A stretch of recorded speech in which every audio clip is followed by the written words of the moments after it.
नमस्कार, मेरा नाम प्रशांत है और आप देखना शुरू कर चुके हैं डेली लाइन का डेली डिस्कशन। और डेली डिस्कशन की शुरुआत करेंगे आज की एक बड़ी खबर के साथ और उसके बाद बताएंगे कि आज की ये जो बड़ी खबर है वो सियासी तौर पर कितनी ज्यादा महत्वपूर्ण है और खास तौर पर पूर्वांचल के 2 4 5 जो जिले हैं वहां पर किस तरीके से इंपैक्ट डालेगी। सबसे पहले खबर की बात कर लेते हैं। खबर यह है कि धनंजय सिंह को इलाहाबाद हाईकोर्ट ने जमानत दे दी है। 6 मार्च को धनंजय सिंह को 7 साल की जौनपुर के एमपी एमएलए कोर्ट ने सजा सुनाई थी। इंजीनियर थे अभिनव सिंघल, जो गंगा मिशन का जो सरकार का जो प्रोजेक्ट चल रहा है उसके मैनेजर थे। आरोप लगाया था कि उनको जो है धनंजय सिंह और उनके लोगों ने रंगदारी मांगी और उसके बाद उनका अपहरण किया गया। और उसके बाद अचानक एक बड़े ही नाटकीय ढंग से कोर्ट ने, एमपी एमएलए कोर्ट ने जौनपुर की धनंजय सिंह को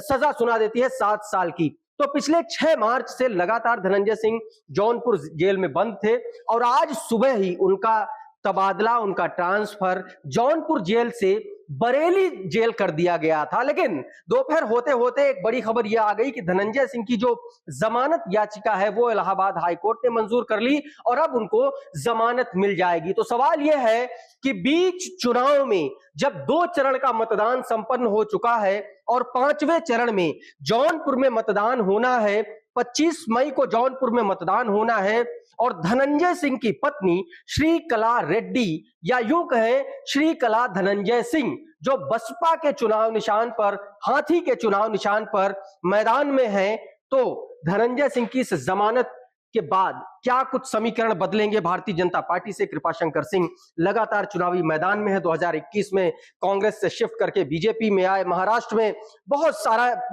सारे पदों पर रहे, गृह मंत्री तक रहे। तो बड़ा दिलचस्प मुकाबला हो चुका है और खास तौर पर तब जब धनंजय सिंह की अब जमानत याचिका मंजूर हो चुकी है और वो जेल से बाहर आ जाएंगे। हमारे साथ इस पर डिस्कशन करने के लिए हमारे सहयोगी मार्तंड सिंह मौजूद हैं। मार्तंड जी, बहुत बहुत स्वागत है एक नए डिस्कशन में। और ये जो बड़ा पॉलिटिकल डेवलपमेंट हुआ कोर्ट के माध्यम से, इसको कैसे देखा जाए? देखिए, सबसे पहले तो सुबह जब खबर आई कि धनंजय सिंह को आज जेल जो है वो बदला जा रहा है, उनको बरेली भेजा जा रहा है, तो जरूर कहीं ना कहीं जो धनंजय के समर्थक हैं, क्योंकि धनंजय जौनपुर की अगर बात करें तो ये वो सीट है जिसको बहुजन समाज पार्टी खुद जानती है कि यही एक सीट है जिसपे वो फुल प्रूफ एक श्योर हो सकती है कि यहाँ पे नेक टू नेक फाइट है और ये हम जीत सकते हैं। बाकी अब जिस तरीके से चुनाव हो रहा है वो चीजें अलग है। तो जैसे धनंजय के समर्थक के चेहरे पे निराशा सुबह थी, वही कोर्ट का ये जो फैसला आया है, ये कहीं ना कहीं जहां एक तरफ धनंजय के समर्थक और धनंजय सिंह और जो बीएसपी के प्रत्याशी हैं उनके लिए खुशी की खबर है, लेकिन भारतीय जनता पार्टी और खासतौर से जो वहां गठबंधन का जो प्रत्याशी है, इनके लिए ये एक मुश्किल भरा फैसला अगर इनके लिहाज से देखें। क्योंकि धनंजय सिंह के लिए पहले से कहा जाता रहा है कि जौनपुर में जिस तरीके से धनंजय सिंह का वर्चस्व है, चाहे कोई भी पार्टी हो, चाहे वो निर्दलीय लड़े या किसी पार्टी के टिकट पे लड़े, वो हमेशा फाइट में रहते हैं, क्रॉस पार्टी लाइन जो है उनके समर्थक हैं। तो कहीं ना कहीं अगर इस फैसले को धनंजय सिंह से जोड़ा जाए और जौनपुर की सीट से जोड़ा जाए तो वहां पे जब अब राजनीतिक घमासान या जो चुनावी लड़ाई है वो दिलचस्प हो चुकी है। और कहीं ना कहीं धनंजय सिंह जो लगातार धनंजय सिंह के समर्थक इस चीज को कह रहे थे कि जबरदस्ती ये चुनावी राजनीति के तहत जो है उनको फंसाया गया है और एक षड्यंत्र के तहत उनको जेल भेजा गया है। श्रीकला रेड्डी अपनी हर सभा में लगभग और हर अपने डोर टू डोर कैंपेन में इस बात का जिक्र करना वो कभी नहीं भूलती कि किस तरीके से धनंजय सिंह को फंसाया गया है। एक तो सिंपैथी फैक्टर है, दूसरा कृपाशंकर सिंह को लेकर के क्या फैक्टर हो सकता है, क्योंकि लगातार उनके बारे में जो चर्चा है जौनपुर के भीतर वो ये है कि उनको है तो वो जौनपुर से, लेकिन उन पर बाहरी का टैग लगा हुआ है। उन्होंने हमेशा महाराष्ट्र की पॉलिटिक्स की है, कांग्रेस के बड़े नेता रहे हैं एक टाइम पे। कैसे उसको देखा जाए और टैकल कैसे करेंगे, सबसे बड़ी बात ये है। जी जी बिल्कुल। अब कृपाशंकर सिंह जो धनंजय सिंह के जेल जाने से उनको एक एज मिला हुआ था कि यहाँ पे धनंजय सिंह ही सबसे पहले थे जिन्होंने आरोप लगाया था या इनके समर्थकों ने आरोप लगाया था कि ये बाहरी प्रत्याशी हैं।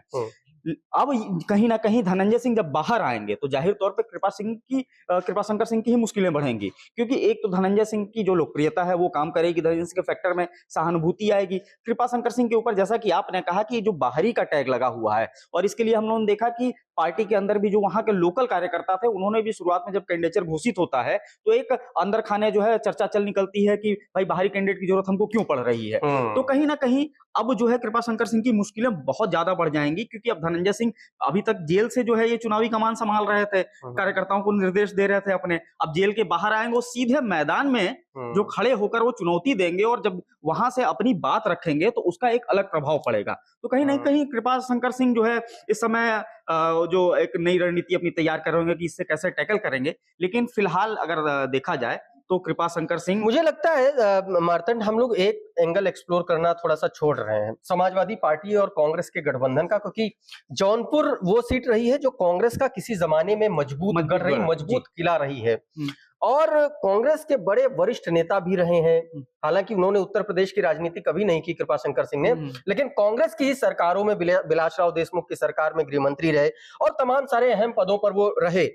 क्या कांग्रेस का जो कैडर वोट है वो कृपा शंकर सिंह की तरफ जाएगा या समाजवादी पार्टी और कांग्रेस के जो गठबंधन के प्रत्याशी हैं बाबू सिंह कुशवाहा उनको मिलेगा? क्या वो कुछ मजबूत टक्कर दे पा रहे या त्रिकोणीय मुकाबला देखने को मिल सकता है या सीधे तौर पर बसपा और बीजेपी का ही मुकाबला है? देखिए, सीधे तौर पर देखा जाए बाबू सिंह कुशवाहा को जरूर गठबंधन ने अपना प्रत्याशी बनाया है, लेकिन जैसा कि आपने कहा कि कांग्रेस को जो कोर वोटर्स हैं वो कुछ वोट जो है जरूर कृपा शंकर सिंह के साथ जा सकते हैं, क्योंकि उन्होंने कांग्रेस की ही राजनीति की है और गृह मंत्री रहे हैं, जौनपुर के रहने वाले हैं। जब वो गृह मंत्री थे या उन सरकार में मंत्री थे, महाराष्ट्र सरकार में, उसके बावजूद जो है उनका कनेक्शन यहाँ से खत्म नहीं हुआ था, कार्यकर्ताओं के बीच में जो है उनकी पैठ थी, तो कहीं ना कहीं वोट भी खिसकेगा। लेकिन जहां तक मैं समझता हूं कि बाबू सिंह कुशवाहा को जिस समय गठबंधन ने प्रत्याशी बनाया, उसी समय बाबू सिंह कुशवाहा और गठबंधन दोनों ही लड़ाई से बाहर हो गए। उस समय से भी देखिए, प्रत्याशी बनते ही एक तो बाबू सिंह कुशवाहा, चूंकि एक जो है वो दाग है उनके ऊपर है, जो पारसनाथ यादव का परिवार है, लकी यादव जो है उनके बेटे, जी, वो बहुत ज्यादा खुश नहीं है समाजवादी पार्टी के इस फैसले से। बिल्कुल, क्योंकि बाबू सिंह कुशवाहा, जैसा कि मैं बता रहा था कि बाबू सिंह कुशवाहा एक तो पहले उनके ऊपर दाग है, जहां दूसरी तरफ आप विपक्ष में रहते हुए सत्ता के ऊपर भ्रष्टाचार का आरोप लगा रहे हैं, वहीं आप एक जो है ऐसे चेहरे को उतार दे रहे हैं जो कि जिसके ऊपर दाग है। पारसनाथ यादव का आपने जिक्र किया, इस परिवार की वहां पे अपनी एक पैठ है, लंबा इनका जो है राजनीतिक जो इतिहास रहा है और वहां पे लोकल जो पीपल है उनके बीच में इनकी अपनी एक पैठ है। तो कहीं ना कहीं ये जो नाराजगी है ये भी भारी पड़ सकती है। और अब जब चूंकि धनंजय सिंह बाहर आएंगे, वैसे भी लड़ाई माना जा रहा था कि बीएसपी वर्सेस बीजेपी वहां चल रही है,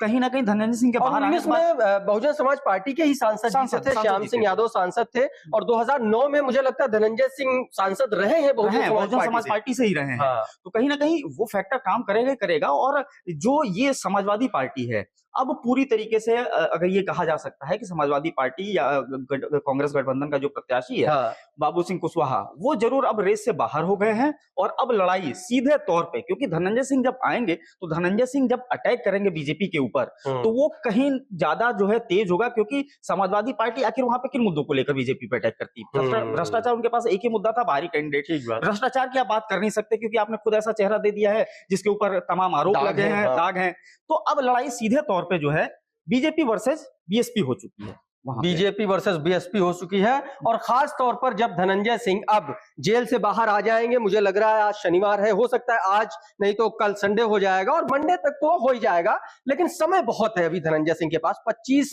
मई को मतदान होना है जौनपुर की सीट पर और जो कॉम्बिनेशन बन रहा है खासतौर पर धनंजय सिंह के साथ across the party, across the caste and religion, Dhananjay Singh एकमात्र ऐसा चेहरा है जिनके साथ स्थानीय फैक्टर काम करता है, जिनके साथ न सिर्फ मुस्लिम बल्कि यादव भी ठीक ठाक संख्या में जुड़ता है। तो ऐसे में ये बड़ा दिलचस्प मुकाबला हो चुका है कि कैसे कृपा शंकर सिंह यहां से अपनी सीट निकाल करके ले जाएंगे। कहा जा रहा है कि जौनपुर से लड़ने के लिए कृपा शंकर सिंह पिछले कई साल से बैटिंग कर रहे थे बीजेपी को लेकर के, और अब जब वो अपने ही गृह जनपद से चुनाव लड़ रहे हैं और ये भी वो कह रहे हैं कि ये मेरा आखिरी चुनाव हो, एक थोड़ा सा मनोवैज्ञानिक तरीके से भावुकता पैदा करने की कोशिश कर रहे हैं अपना लोकल कनेक्ट पब्लिक के साथ लाने के लिए। तो ऐसे में ये एक बड़ा दिलचस्प मुकाबला होगा कि स्थानीय वर्सेस स्थानीय, और एक ऐसा स्थानीय जो बाहर से आया है वहां पर सामने उसके एक ऐसा स्थानीय है जो वहीं पर रह के काम करता है। एक रॉबिन हुड की छवि है धनंजय सिंह की। यह देखना बड़ा दिलचस्प होगा कि 25 मई के बाद जब 4 जून को नतीजे आएंगे तो क्या एक बार फिर से जौनपुर की सीट पर बहुजन समाज पार्टी अपना झंडा बुलंद करते हुए दिखलाई पड़ेगी क्या? आप हमको कमेंट करके बताइए कि इस फैसले के बाद, हाईकोर्ट के इस फैसले के बाद, धनंजय सिंह के बाहर आने के बाद जौनपुर की सीट पर क्या कुछ असर पड़ेगा। नमस्कार।